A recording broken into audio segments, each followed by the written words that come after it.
अब बड़ी खबर के साथ करेंगे। किशनगंज से एक बड़ी खबर आपको बता दें, जहां फर्जी निवास प्रमाण पत्र बनाने का मामला सामने आया है। आपको बता दें कि 200 रुपए लेकर 100 से भी अधिक फर्जी निवास प्रमाण पत्र बनाए गए हैं, ऐसी जानकारी सामने आई। और इस रैकेट को चलाकर 100 फर्जी सर्टिफिकेट अब तक जारी किए जा चुके थे। दरअसल भारत नेपाल बॉर्डर के दिघल बैंक प्रखंड स्थित तलवार बंधा गांव में फर्जी आवास प्रमाण पत्र बनाने के मामले में एक व्यक्ति को गिरफ्तार किया गया।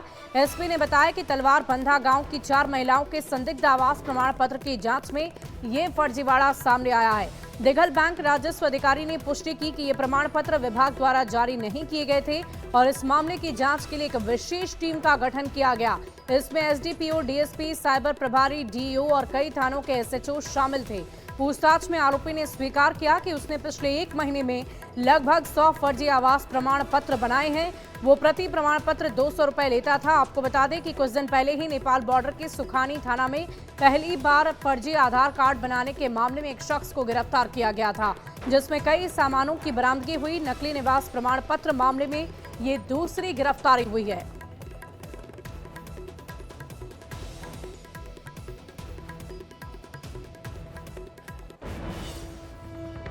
पुलिस को आज सूचना प्राप्त हुई थी कि गरबनडंगा थाना क्षेत्र अंतर्गत फर्जी तरीके से निवास प्रमाण पत्र बनाया जा रहा है। इस सूचना को सिविल प्रशासन को उपलब्ध कराया गया एवं सत्यापन की कार्रवाई प्रारंभ की गई। इस संबंध में राजस्व अधिकारी दिघल बैंक के द्वारा प्रतिवेदित किया गया है कि प्रखंड विकास पदाधिकारी दिघल बैंक के द्वारा 4 आवासीय प्रमाण पत्र उनको उपलब्ध कराया गया और चारों आवासीय प्रमाण पत्र का जब सत्यापन किया गया तो यह पाया गया कि आरटीपीएस के माध्यम से उनको निर्गत नहीं किया गया है और ये चारों प्रमाण पत्र संदिग्ध पाए गए। और जब जिन महिलाओं का वह निवास प्रमाण पत्र जारी हुआ था उनसे पूछताछ किया गया तो यह बात की पुष्टि हुई कि यह चारों प्रमाण पत्र जाली थे। बढ़ते आगे, अगली खबर आपको भागलपुर से बताएंगे, जहां एक चौंका देने वाला मामला सामने आया है। दरअसल चुनावी माहौल में 2 पाकिस्तानी महिलाओं के नाम वोटर लिस्ट में पाए गए, जिसके बाद हड़कंप मच गया पुलिस प्रशासन से लेकर तमाम अधिकारियों में। क्या कहे ये पूरा मामला, एक रिपोर्ट के जरिए आपको दिखाते हैं।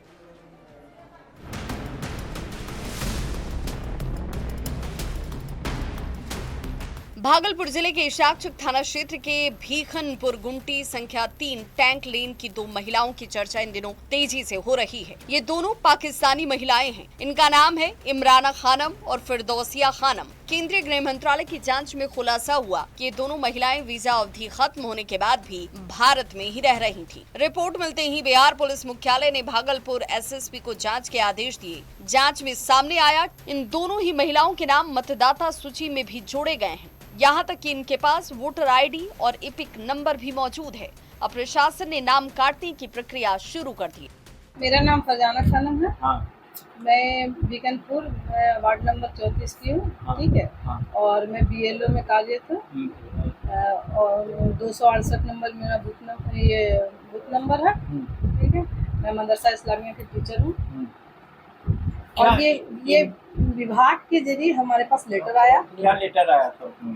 कि ये मतलब बाहर अदर देश की है, इनका पासपोर्ट वीजा नंबर है। हाँ। और इसी के आधार पर आप नाम इनका बताइए साथ। इस मामले पर दोनों महिलाएं सामने नहीं आई, लेकिन फिरदौसिया खानम के बेटे ने सफाई दी कि उनकी मां बुजुर्ग हैं और कई बार वोटिंग कर चुकी हैं। हालांकि सरकारी दस्तावेज साफ साफ उनके पाकिस्तानी संबंधों को उजागर करते हैं। आप मेरा एज तो देख ही रहे हैं और मेरी मदर का भी। अब कौन आदमी क्या कर रहा नहीं कर रहा वो तो हम नहीं आपको बता सकते हैं। तो अब हम यही बोलेंगे कि आपको भी हमने दिखा दिया, आपने हमको भी देख लिया। अब इसमें साक्ष्य क्या, अब आप अपना आंसर से समझ लीजिए। जिलाधिकारी ने भी माना कि गृह मंत्रालय के इनपुट्स के आधार पर जांच की गई और अब नाम हटाने की कार्रवाई चल रही है। एक इंफॉर्मेशन के हिसाब से उनका नाम वोटर लिस्ट में पाया गया था और लोगों ने वेरिफिकेशन के उपरांत उसका फॉर्म 7 है जो नाम डिलीशन के लिए वो भरा गया है। प्रक्रिया पूरी करके सुनवाई करके उस नाम को आवश्यकता अनुसार हटाया जाएगा। भागलपुर का ये मामला बड़ा सवाल खड़ा करता है। आखिर विदेशी नागरिक कैसे वोटर लिस्ट में शामिल हो गए, किस स्तर पर लापरवाही हुई और किसकी जिम्मेदारी तय होगी। चुनावी पारदर्शिता पर उठ रहे सवाल का जवाब अब प्रशासन को देना होगा। न्यूज़ 18 के लिए भागलपुर से आशीष रंजन की रिपोर्ट। और अगली खबर आपको गोपालगंज से बताएंगे, जहां चुनाव के मद्देनजर अब चुनाव कर्मी भी काफी एक्टिव हो गए हैं। लगातार लोगों को जागरूक किया जा रहा है। घर घर जाकर, गली मोहल्ले जाकर लोगों को वोट देने के प्रति जागरूक करने की शुरुआत कर दी गई है। इसके साथ ही हम आपको बता दें कि ईवीएम वीवीपैट से मतदान करने तक का डेमो भी दिखाया जा रहा है। ख्वाजेपुर मतदान केंद्र से ज्यादा जानकारी दे रहे हैं न्यूज़ 18 संवाददाता गोविंद कुमार। बिहार विधानसभा चुनाव को लेकर मतदाता जागरूकता अभियान चलाया जा रहा है। गांव-गांव में चुनाव कर्मी पहुंच रहे हैं और वोटरों को ईवीएम के जरिए कैसे मतदान करना है इसके बारे में डेमो कराकर जानकारी दी जा रही है। ये गोपालगंज के सदर विधानसभा क्षेत्र के जादवपुर ख्वाजेपुर पंचायत की तस्वीर है, जहां पर एक मतदान केंद्र पर वोटरों को बुलाया गया है और ईवीएम के साथ साथ वीवीपैट से कैसे मतदान करना है उसके जरिए डेमो देकर लोगों को जागरूक किया जा रहा है। सदर एसडीएम है। ये चुनाव आयोग के गाइडलाइन के अनुसार डेमो के माध्यम से मैं प्रत्येक बूथ पे जाके और मतदाताओं को इसको बताया जा रहा है कि आप डेमो के माध्यम से देख लीजिए कि हम जिसको वोट कर रहे हैं वो सही है या गलत है। जनता में बहुत ज़्यादा उत्साह भी है। मतदान कोई नहीं, हमार फोटो आयल हो जो बॉटम दबनी है तो लोटा दबनी है, लोटा आयल नोटा दबनी नोटा आइल तो इसे संकोच तो मन में अब ना रही ना। पूरे जिला में 2373 मतदान केंद्र है। सभी बूथ पर इस मशीन को जाना है। हमारे पास जितने भी दिन 2 महीना 2.5 महीना 3 महीना है, तो सभी विधानसभा क्षेत्र के लिए अलग अलग वाहन है, अलग अलग मास्टर टेंडर और अलग वीवीपैट का सेट है। जो ईसीआई का गाइडलाइन है उसके अनुसार से प्रत्येक बूथ पर जाकर प्रत्येक मतदाता को 100% मतदाता को बताना है कि ईवीएम में कैसे मतदान हम लोग करते हैं। गोपालगंज की अगर बात करें तो यहाँ पर कुल 6 विधानसभा है। इन 6 विधानसभा में 2373 मतदान केंद्र बनाए गए हैं, जहाँ पर तकरीबन 17.5 लाख वोटर अपने मताधिकार का प्रयोग करेंगे। गोविंद कुमार, न्यूज़ 18। और इसी बीच देश की राजधानी दिल्ली से एक बड़ी खबर की ओर रुख कर लेते हैं। बड़ी जानकारी आ रही है। सीआईएसएफ ने संसद भवन के पास एक संदिग्ध व्यक्ति को पकड़ा है। इस वक्त की बड़ी खबर आपको बता रहे हैं। रेल भवन के पास ये संदिग्ध व्यक्ति मिला है। आपको बता दें कि कल भी संसद भवन में एक संदिग्ध व्यक्ति को पकड़ा गया था और आज रेल भवन के पास जांच के दौरान ये संदिग्ध पकड़ा गया है। इस वक्त की बड़ी खबर आपको बता रहे हैं। देश की राजधानी दिल्ली से संसद भवन के पास संदिग्ध को पकड़ा गया है। फिलहाल दिल्ली पुलिस उससे पूछताछ कर रही है। कल भी संसद भवन में एक शख्स शक के आधार पर पकड़ा गया था संदिग्ध परिस्थिति में, और आज रेल भवन के पास जांच के दौरान एक संदिग्ध को पकड़ा गया है। इस वक्त की बड़ी खबर दिल्ली से आपको बता रहे हैं, जहां संसद भवन के पास संदिग्ध को पकड़ा गया। सीआईएसएफ ने संसद भवन के पास संदिग्ध को पकड़ा है। फिलहाल उससे पूछताछ लगातार जारी है।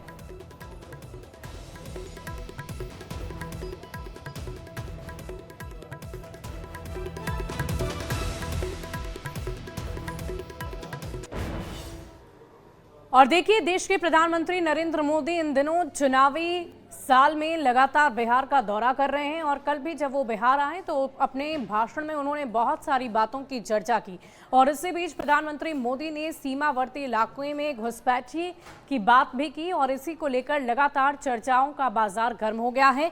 बताया जा रहा है कि ऐसे में पीएम के घुसपैठ वाले भाषण से सीमांचल में राजनीतिक तापमान बढ़ता नजर आ रहा है। सीमांचल के इलाके में बांग्लादेशी घुसपैठ की चर्चा एक बार फिर तेज हो गई है। सीमांचल में बांग्लादेशी घुसपैठ का सबसे बड़ा उदाहरण और उसकी पुष्टि अररिया से हो चुकी है, जहां 6 महीने पहले एक बांग्लादेशी नागरिक मोहम्मद नवाब को गिरफ्तार किया गया था। ये बांग्लादेशी नागरिक अररिया के रामपुर कोदर कट्टी गाँव में न सिर्फ रह रहा था बल्कि बीएलओ की मदद से अपना आधार कार्ड और वोटर आईडी कार्ड भी बनवा चुका था। ऐसे में इस बात की पुष्टि होती है कि सीमांचल में बांग्लादेशी घुसपैठ होती रही है। और अधिक जानकारी दे रहे हैं इस पूरी खबर को लेकर न्यूज़ 18 संवाददाता सतीश कुमार।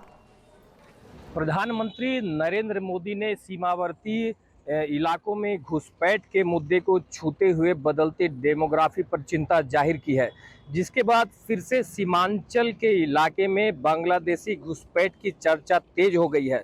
सीमांचल में बांग्लादेशी घुसपैठ का सबसे बड़ा उदाहरण और उसकी पुष्टि अररिया से हो चुकी है, जहां 6 महीने पहले एक बांग्लादेशी नागरिक मोहम्मद नवाब को जिला प्रशासन की पहल पर पुलिस ने गिरफ्तार किया था।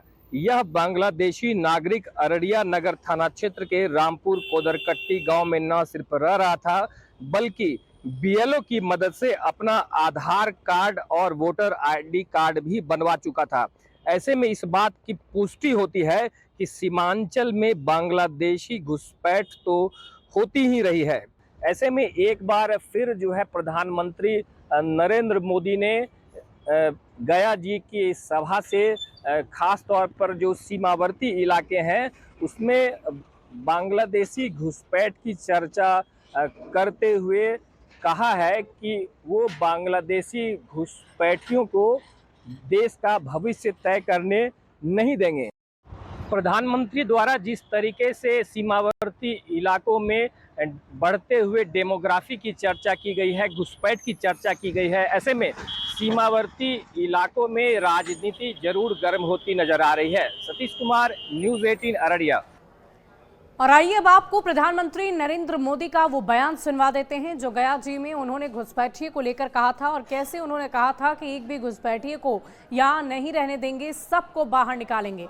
क्या कुछ कहा था, आप खुद सुनिए।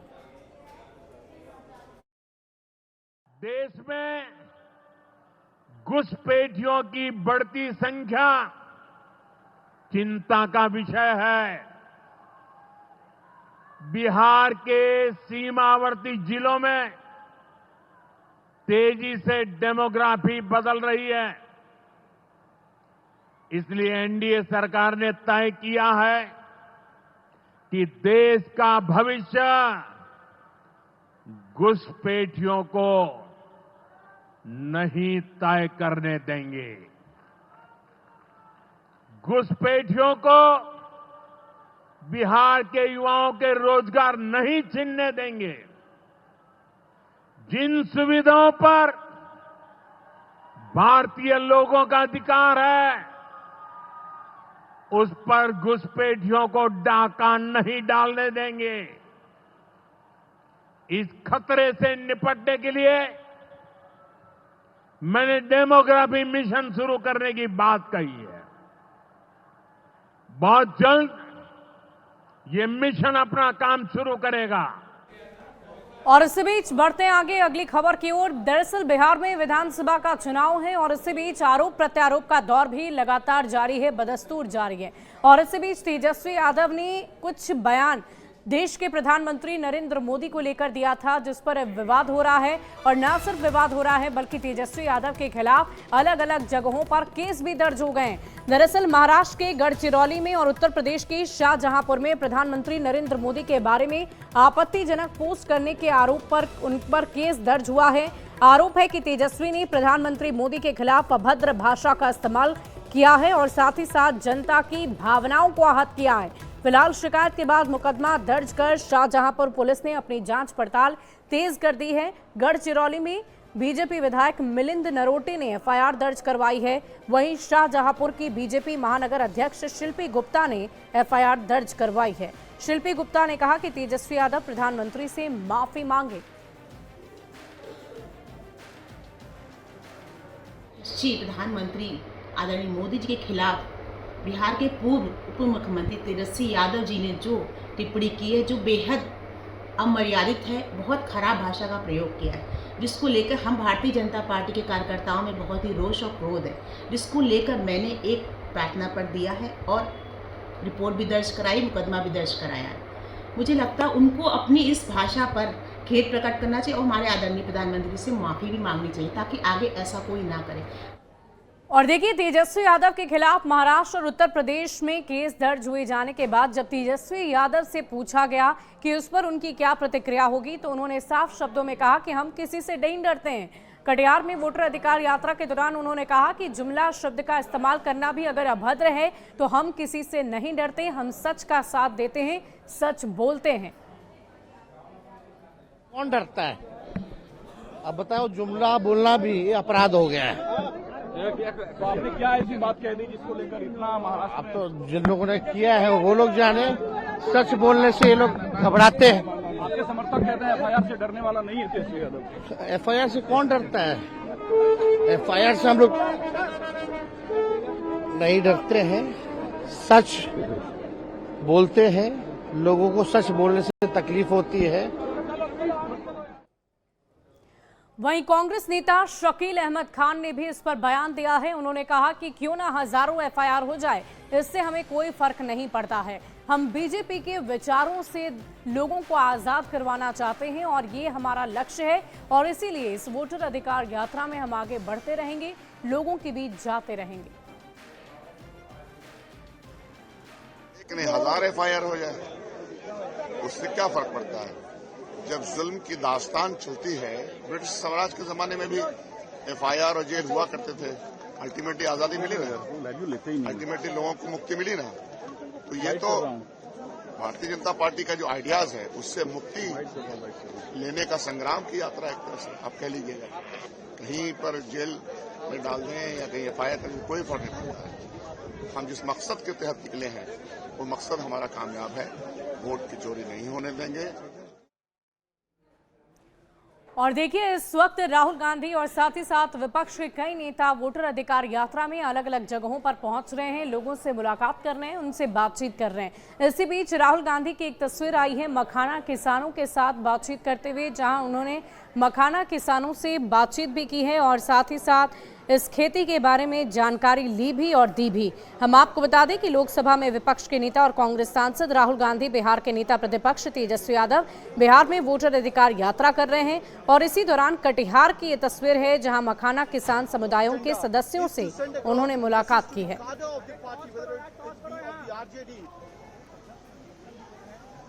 और ये तस्वीरें हम आपको दिखा रहे हैं राहुल गांधी की, जहां वो मखाना किसानों से बातचीत कर रहे हैं। मखाना किसान के समुदाय के लोगों से उनकी बातचीत हुई है और इसी पर उन्होंने चर्चा भी की है।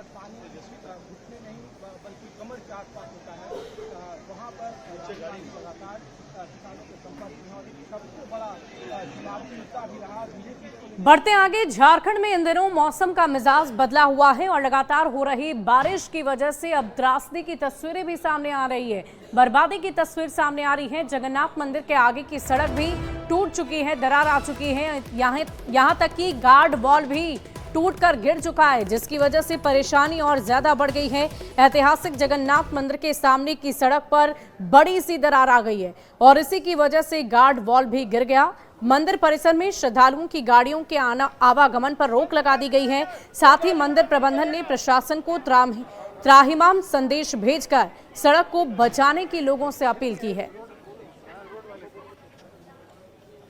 रांची स्थित जगन्नाथपुर मंदिर, ऐतिहासिक मंदिर की बात की जाए तो मंदिर के जो रास्ते हैं उसमें दरारें पड़ गई हैं। बारिश का ये कहर जो है वो इस वक्त यहाँ पर देखने को मिल रहा है। देख सकते हैं सड़क में किस तरह से बड़ी जो दरारें हैं वो देखने को मिल रही है। खासतौर से अगर बात करें तो इससे जो गार्डवॉल है उस पर भी असर पड़ रहा है और ऐसा लग रहा है कि यहाँ पर गार्डवॉल कभी भी गिर सकता है। तो ऐसे में जो गाड़ियों की आवाजाही है उसे रोका जा रहा है। तो वहीं दूसरी तरफ हम आपको दिखाने की भी कोशिश करेंगे कि यहीं पर थोड़ी दूर पर स्थित जो गार्डवॉल है वो गिर चुका है। तो यहाँ पर कहा जाए तो मंदिर प्रबंधन को भी इन तमाम चीजों को लेकर खासतौर से अगर कहा जाए तो मंथन का भी दौर जो है वो यहाँ पर जारी है। किस तरह से आप लोग देख रहे हैं, ये कब हुआ, किस तरह से?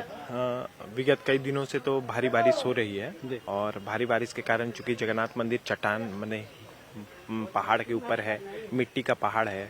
कल रात का है ये घटना की गार्डवाल जो है घसक गया है और जमीन जो है दब रही है, रोड पूरे क्रैक हो गए हैं।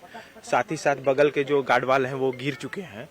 तो इसके लिए हम लोगों का मंदिर समिति की भी बैठक हुई। इसको मंदिर समिति के जो सेक्रेटरी सर हैं, उपाध्यक्ष सर हैं, अध्यक्ष सर हैं, लोगों ने संज्ञान भी लिया है और जिला प्रशासन के उपायुक्त और जो भी संबंधित पदाधिकारी हैं उनको पत्राचार करने को के लिए कर रहे हैं। भारी वाहनों का तो हम लोग रोकवा दिए हैं फिलहाल, और इसके मरम्मत के लिए तत्काल हम लोग उपायुक्त महोदय को मैसेज दिए हैं और एसडीओ साहब को मैसेज दिए हैं कि इस पर कुछ तत्काल कार्रवाई की जाए, क्योंकि इतनी बारिश रात हुई है कि ये सामने का गार्डवाल और उसके अपोजिट में गार्डवाल पूरा गिर गया है। और जो ये रोड बनाया गया है ये बहुत ही अच्छे तरीका से बनाया गया है, लेकिन इधर जो है वाहनों का और जो भक्तों का इतना ज़्यादा मंदिर पर दबाव पड़ रहा है, तो उस दबाव को जो है ये झेल नहीं पा रहा लग रहा है। और गाड़ी जो इतनी आ रही है उसके भी वाइब्रेशन से कुछ असर आ रहा है।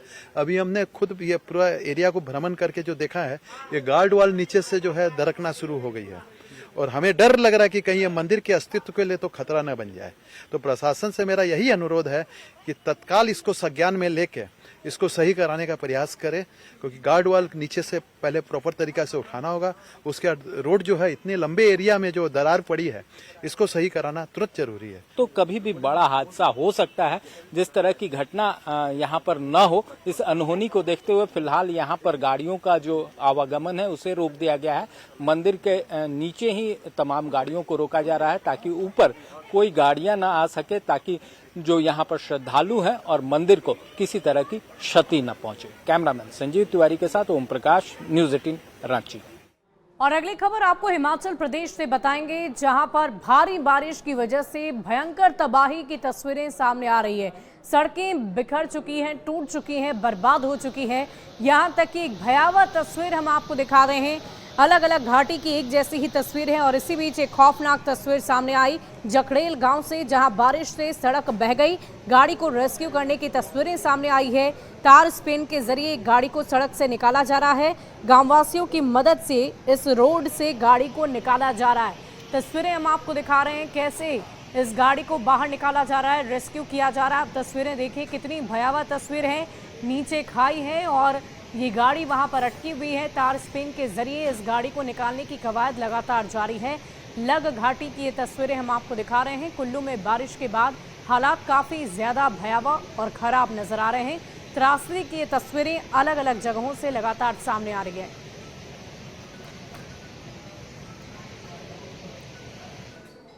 और फिलहाल इस बुलेटिन में अभी